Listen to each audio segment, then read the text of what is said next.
The moment you stop watching the ball and start watching your opponent's shoulders, you level up.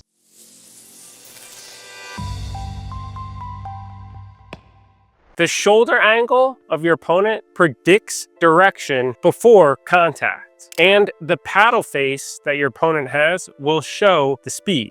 Their feet will tell you if they're driving or dinking, and between these points that you have with your opponent, study patterns. If they're hitting a backhand, or if you hit to their backhand, you'll have a safer shot in the return than if you hit to their forehand. A hit to someone's forehand, depending on the shot, is riskier than hitting to their backhand. You want to try as best you can to telegraph where the ball is going. Again, the pickleball court, it's not very big. If someone is swinging, you see them take the racket back like this, and their shoulders, look at my upper body. They're gonna swing across their body, okay? That ball, there's not much they're gonna do with it. If they don't hit it out or in the net, it's just gonna drive flat over the net. Same if they're taking their paddle back straight like this and just gonna swing across their body. If they set up high, drop it low, and they're gonna swing, it's gonna be a drive, okay? If they turn with the paddle face turned up like this, it's gonna be a block or a volley. So you can watch the paddle face and see where it's going. If I turn like this and my paddle face is up and it's pointed over there, that's where the ball's going. Okay, so you have to watch the paddle face and their shoulders. You can telegraph what they're gonna do, what types of shots that they're going to hit. If they have their paddle face like this, which a lot of people actually hit like that, they're popping the ball up and there's not much they're gonna do with it. They might try to dink it, hit a drop shot, but that's really the only thing they can do. They can hit a lob or just dink it over, a little baby shot. So watch what they're doing with their body, with their paddles, and you'll be able to telegraph the shots, which will then give you more time to prepare. The more time you have to prepare, the better off you'll be. You can focus on mechanics and the shot that you're gonna hit. If you like this video, hit the like button, subscribe button, do all the things. Please.